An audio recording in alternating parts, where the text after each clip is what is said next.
In the summer of 1994, a young man named Jeffrey Preston Bezos sat at his desk on Wall Street. He had what many people would call the perfect job, a senior vice president at a hedge fund called D.E. Shaw & Company.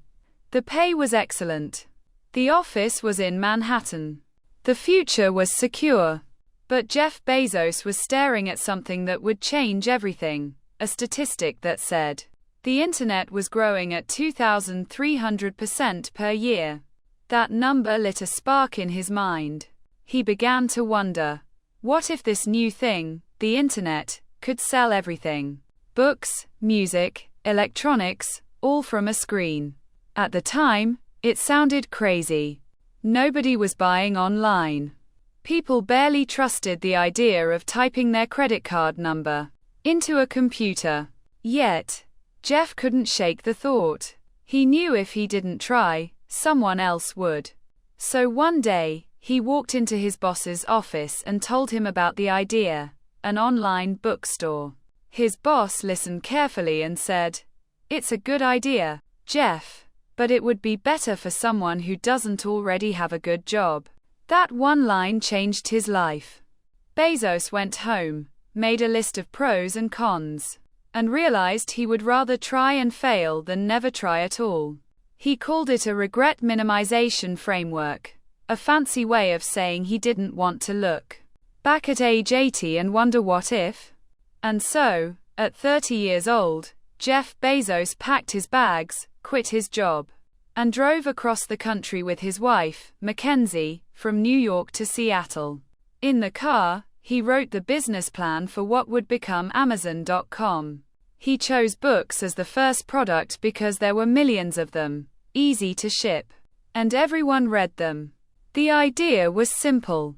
Create an online store where anyone could buy any book, anywhere, anytime. When he arrived in Seattle, he rented a small 2-car garage. No fancy office. No employees. Just a desk made out of a wooden door and 4 pieces of 2x4 lumber. That garage would become the birthplace of Amazon, the garage that changed the world. In July 1995, Amazon.com went live. At first, it was just Jeff, Mackenzie, and a few early employees. They packed books by hand, drove to the post office themselves, and even rang a bell in the office every time a new order came in. Within 30 days, Amazon had shipped books to all 50 US states and over 45 countries. It was small, but it was working. Then came the media attention. Reporters laughed, calling it Amazon bomb. Traditional bookstores thought it was just a gimmick. Big investors ignored him. But Bezos didn't care. He had a vision much bigger than books. He wanted Amazon to be the everything store. By 1997, Amazon went public. Its IPO raised $54 million.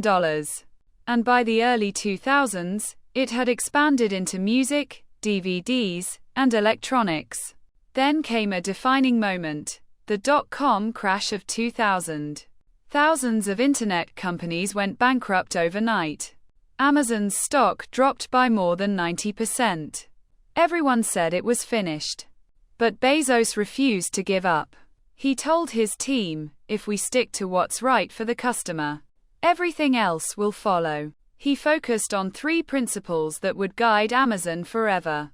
Customer obsession, not competitor obsession. Long-term thinking. Relentless innovation. Those 3 ideas became Amazon's DNA.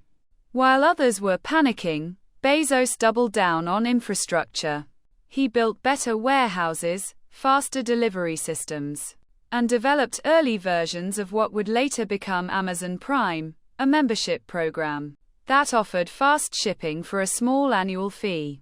At first, people thought Prime was a bad idea. It was expensive and risky. But it transformed the company. Customers loved it.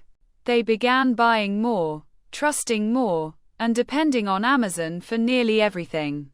Bezos once said, "If you do build a great experience, customers tell each other about that." Word of mouth is very powerful. And that's exactly what happened. Then came another breakthrough: Amazon Web Services, or AWS. It started as an internal tool to manage Amazon's servers but evolved into something far bigger.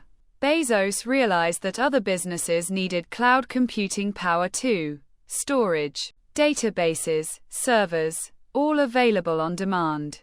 So in 2006, Amazon launched AWS publicly. That decision would make Amazon not just an online store but a technology empire. Today, AWS powers companies like Netflix, Airbnb, and even parts of NASA. It became the engine that silently runs the modern internet. But Bezos's vision didn't stop there. He wanted to create a company that would last for generations. He launched Kindle to revolutionize reading, Alexa to change the way people interact with technology, and even ventured into space with his company Blue Origin, driven by his lifelong dream of exploring beyond Earth. In interviews, he often said, "We are stubborn on vision, but flexible on details." That meant the goal never changed, but the path could. By the 2010s, Amazon had become a global powerhouse, from a garage startup to a company worth over $1 trillion. Millions of sellers relied on Amazon to reach customers. Millions of jobs were created across the world. And Jeff Bezos became one of the richest men in history, not because he sold books, but because he sold convenience, trust, and speed. Still, Bezos never saw Amazon as finished. He believed it was day one, every single day.